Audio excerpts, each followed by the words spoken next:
Всем доброй ночи, друзья мои. Дело в том, что мы с вами живем в непростой период в истории человечества. И, естественно, нам жизненно необходимы и обереги, и защита. То, что может помочь нам, нашим детям, нашим любимым, близким, помочь и спасти в различных ситуациях. Я давала много оберегов,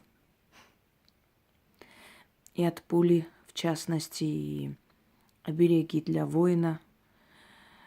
И хочу вам сказать, что эти обереги, которые я подарила, очень многим спасали жизни.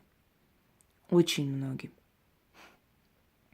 Мне много сотен уже, я даже не знаю, сколько сотен СМС за этот месяц приходило. И сколько просто сделали, не написали, потому что многие боятся меня. Они услышали, что я строгая, вот, и думают, что я на всех кидаюсь. Ладно. Пусть лучше боятся и уважают.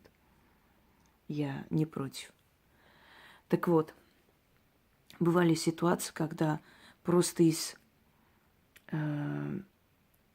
всей группы оставалось, то есть никто не оставался в живых, кроме того человека, на которого начитывали. Я понимаю сегодняшнюю ситуацию и в Арцахе, и вообще во всем мире, и в Донбассе, да и вообще на наших улицах неспокойно. Я хочу подарить оберег от пули. Еще раз говорю, дарила много различных оберегов. Сейчас хочу подарить от пули оберег для людей, которые воюют, для людей, у которых, скажем так, неспокойная профессия. Это могут быть военные, это может быть спецназ, это может быть что угодно. Особенно в наше время, когда я предупреждала о том, что могут быть теракты, да, меня не слышали. И вот они начались и в Европе, и везде. Если вы переживаете за себя, начитайте на себя этот оберег, для себя, то есть. Можете каждый вечер перед сном это делать или перед выходом из дома начитать и выйти. Если вы переживаете за своих родных, если ваши родные люди находятся в зоне войны, читайте каждый день, пока это все не закончится. Если в зоне риска, скажем, еще раз говорю, если они там в спецвойсках каких-то работают, служат, тоже читайте каждый день, когда начинается какая-то обостренная ситуация. А если вы просто переживаете, можете раз в неделю прочитать для себя или для своих родных, чтобы в такие сложные времена себя уберечь от этого. Но я хочу еще раз сказать, что это не говорит о том, что это только от пули. Это вообще от смерти внезапной, от насильственной смерти. Но более всего она рассчитана именно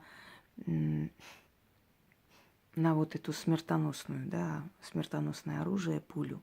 Пуля может быть любая, осколочные ранения. Это тоже пули, это большие пули. Пули могут быть и в виде бомбы. Тоже порох, который убивает людей. Одним словом, я вам объяснила, как это делать. Теперь берете свечу восковую. Желательно черный воск, но если не найдете, возьмите обычный воск.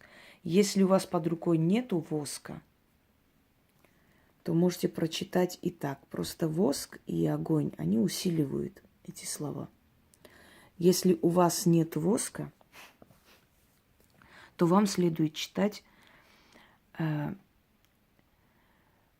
скажем, от 6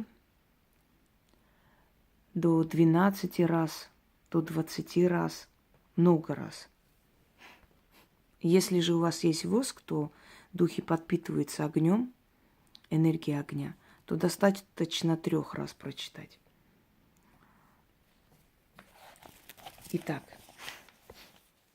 этот заговор, он основан на древнем поверье. Вообще заговоры сильные, рабочие, по той причине, что в них есть ключи. Об этом я говорила. Они уже созданы так, чтобы у обычного человека тоже получалось призвать силу себе в помощь. И они основаны на древних знаниях.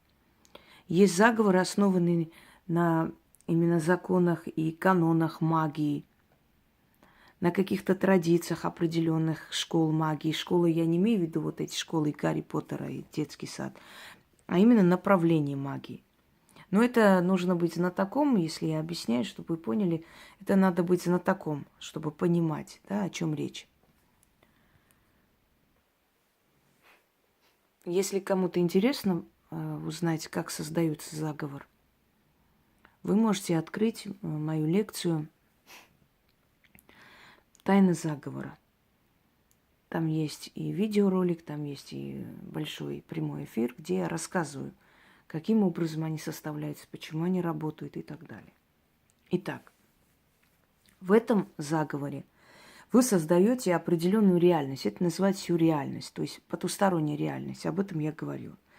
Вы подчиняете себе тонкий мир. То есть вы создаете некую реальность, а потом это приходит в нашу жизнь. На кого можно читать? На любого человека, который вам дорог. Сын, отец, брат, друг. Но этот человек должен вас знать. То есть это не просто взять и на любого человека, хоть из газеты, там, вырезать фотографии и читать. Итак, зажигается свеча. Нужно положить фотографию человека. Если вы для себя читаете, вы просто читайте, глядя на свечу. 3 раза достаточно со свечой.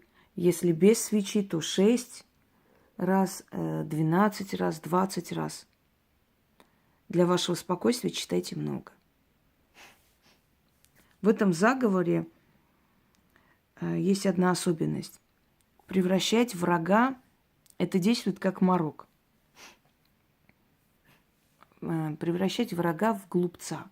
То есть, описывая его умственную отсталость и, понимаете, как изначально его как бы запрограммировать на неудачу. Вот так правильнее звучит. Заговоры, они весьма разнообразные и своеобразные. Есть заговоры, в которых прям мат-перемат. И такие есть заговоры, в которых нет стеснения, называются вещи своими именами. Есть заговоры, которые с определенной программой одурачивания врага, обзывания, обнуления его каких-то достоинств для того, чтобы как бы создать некий образ такого дурачка, который не сможет тебе навредить. Вот здесь как раз про это. Именно такой заговор. Запрограммирование врага в такой образ глупца. Вы его заранее делаете глупцом. То есть наводите на него морок, то есть вы ему даете роль дурачка, который не сможет попасть в вас и убить. Я надеюсь, вы поняли, о чем речь. Читаем. Лес али поле, широкое раздолье, камни али песок, горы али долины. Заговор сей обладает силой, оберегает от лиха и вражины. Пошел в лес отец дурак, да сын балбес. С ними их мать дура. Идут на медведя, хотят стрелять. Сын не умен, отец как пень. Ударит в цель ему лень, ударить в цель ему лень. Пойди удар от меня или от него, имя называйте, в пень. Стань порох сажей, железо прахом. Сгинь, одурей враг одним махом. Пусть у врага ум за разум зайдет, кровь руда свернется, рука онемеет, глазами ослепнет, а слюна слипнется. Враг тебя не увидит, не найдет, да ни с чем восвояси уйдет. Заклято. Еще раз говорю, там, где тебя, его, него, там имя этого человека называйте. И фотографию. Если есть рубашка или вещь, замечательно, можно и рубашку положить, и фотографию сверху, и читать. Если нету вещи личной, значит, фотографии. Нужен предмет-посредник или его образ перед глазами. Понимаете, наша мысль очень сильна. И представление очень сильное. Нам нужно настроиться на этого человека, на кого мы читаем. Лес али поле, широкое раздолье, камни али песок, горы али долины, заговор сей обладает силой, оберегает от лиха и вражины. Пошел в лес отец дурак да сын балбес, с ними их мать дура. Идут на медведя, хотят стрелять, сын не умен, отец как пень, ударит в цель, ему лень. Ударить, извиняюсь. Пойди удар от меня или от него, имя, в пень. Стань порох сажей, железо прахом. Сгинь, одурей враг одним махом. Пусть у врага ум за разум зайдет, кровь руда свернется, рука онемеет, глазами ослепнет, а слюна слипнет. Враг тебя не увидит, не найдет, да ни с чем восвояси уйдет. Заклято. У меня почерк такой прекрасный, когда я переписываю для того, чтобы как бы снять ролик. Иногда сама не могу понять, какое слово я там написала. Но это не страшно. Кстати, люди под бомбежками или под пулями, когда вынуждены жить, вам тоже это нужно для себя читать в день по несколько раз. Посадите рядом детей всех домочадцев и читайте. И каждому из них перепишите и дайте в руки. Такие вещи нужно иметь с собой всегда, на все случаи, от всякой беды. Еще раз напоминаю, что люди, которые этим пользовались, остались живы в таких ситуациях, в которых никто не выживал. Просто не все родственники могут внизу написать, они боятся, очень боятся, потому что те, которые воюют, все-таки о них информация не должна выйти особо, чтобы не понимали, сколько, кого, где, понимаете? Лес али поле, широкое раздолье, камни али песок, горы али долины. Заговор сей обладает силой, оберегает от лиха и вражины. Пошел в лес отец дурак, да сын балбес, с ними их мать дура. Идут на медведя, хотят стрелять. Сын не умен, отец как пень. Ударить в цель ему лень. Пойди удар от него или от меня, на кого читаете, в пень.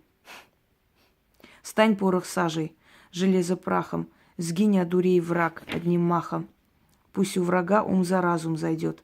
Кровь руда свернется, рука онемеет, глазами ослепнет, а слюна слипнется. Враг тебя не увидит, не найдет, да ни с чем восвояси уйдет. Заклято. Итак, возьмите, пользуйтесь, и пусть у вас все будет хорошо. Я еще буду сегодня снимать, я собираюсь много чего еще снять, показать, потому что нужно, нет времени ждать. Особенно такие работы, которые очень нужны в наше нелегкое время. Всем удачи!